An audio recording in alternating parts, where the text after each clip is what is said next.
नमस्कार मंडळी, मी प्रणाली वायरकर.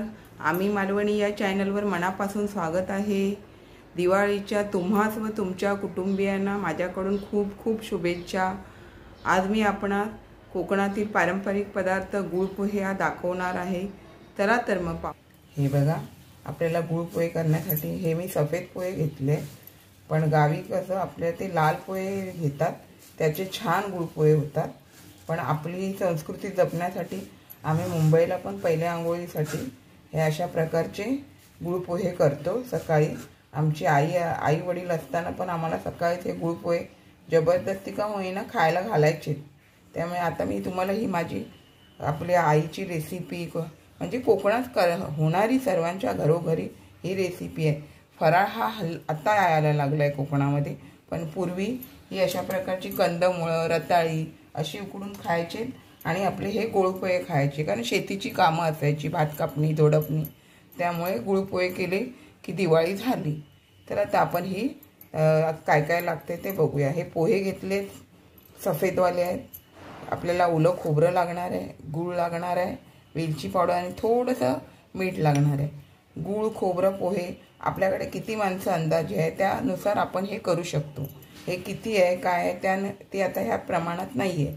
हे मी मला आमच्या घरामध्ये किती लागणार आहे त्याप्रमाणे मी हे थोडं थोडं घेतलेलं आहे.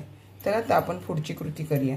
कृती करत असताना प्रथम हे पोहे आपण व्यवस्थित ह्या चाळणीमध्ये हे चाळून घ्यायचे. मी चाळले की बारीक कण सगळं निघून जातो. आता मी हे स्वच्छ ह्या चाळणीतच धुणार. आपण जर दुसऱ्या टोपामध्ये धुतलं तर ते काढताना मग ते जास्त चिकचिकीत होतं. चाळणीमध्ये धुतलं तर कसं व्यवस्थित असं आपल्याला पोहे कसे अक्के मिळतात. तर आपण हे आता पोहे धुवून घेऊया. हे बघा, मी आता थोडं गूळ खोबरं वेलची पावडर आणि मीठ घेतलंय. ते आता मी सर्व एकजीव करून घेते.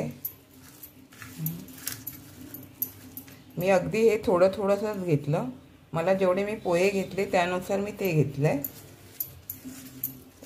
आणि हे गूळ मी आधीच थोडं बारीक केलंय, पण थोडे जर खडे असतील तर ते आपण हाताने व्यवस्थित दाबून घ्यायचे. आपल्याला खोबरं कमी वाटलं तर आपण घ्यायचं. ह्यामध्ये खोबऱ्याची चव आणि गुळाची चव छान लागते पोह्यामध्ये. हे बघा, हे असं सगळं आपण आता एकजीव करून झालं की आपण हे जे पोहे आहेत हे आता व्यवस्थित असे नरम झाले, ते आपण ह्यामध्ये घालून हे सर्व व्यवस्थित असं एकजीव करून घेऊया.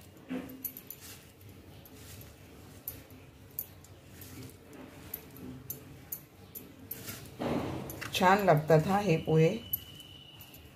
आम्ही लहानपणी थोडं खायला कंटाळायचो, पण आमचे आई वडील आम्हाला जबरदस्ती करायचे. सकाळी आंघोळ केली, फटाकडे तुम्हाला देतो, पण पहिले हे खायचं, हे असं सांगून आम्हाला हे गुळपोहे खावे लागायचे.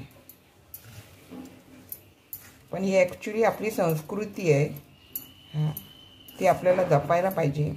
आपल्या मुलाबाळांना पण हे आपलं दाखवलं पाहिजे की हे पहिलं आपलं आहे. कोकणामध्ये बघा, शेतीच्या कामामुळे हे गुळपोहे खाल्ले, रताळी उकडलेली खाल्ली, कंदमुळे खाल्ले की आपले शेतीच्या कामाला गेले. आत्ता आपल्या कोकणामध्ये फराळ सगळीकडे बनतो. पूर्वी आमची आई आजी हेच सांगत होती, आमची नाही गो, आमका टाईम नाही, आम्ही आपला हे गुळपोहे खातो आणि आम्ही आपल्या शेताच्या कामात जातो. मग त्यावेळेस कसे सर्व लोक मुंबईला यायचे दिवाळीच्या टायमाला. दिवाळी झाली, पहिली आंघोळ झाली, काम नसेल थोडंफार काय मुंबईला यायचे. ज्यांचे घरी मुंबईला कोण कोण आहे ती लोक आपल्या पाहुण्यांकडे यायचे, नातेवाईकांकडे. आता आपले हे गुळपोहे व्यवस्थित हे एकजीव झाले. आता आपण हे काढून घेऊया. हे बघा, छान असे आपले गुळपोहे तयार झाले. आपण असं थोडंसं वरून पण खोबरं घालायचं.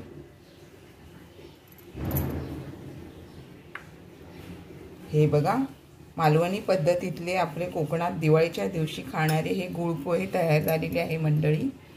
जर आपणास ही रेसिपी व व्हिडिओ आवडत असतील तर आपण माझ्या चॅनलला लाईक शेअर सबस्क्राईब करायला विसरू नका. चला तर आता इथेच थांबते. भेटत राहू. दिवाळीच्या खूप खूप शुभेच्छा. मस्त खा, मस्त राहा.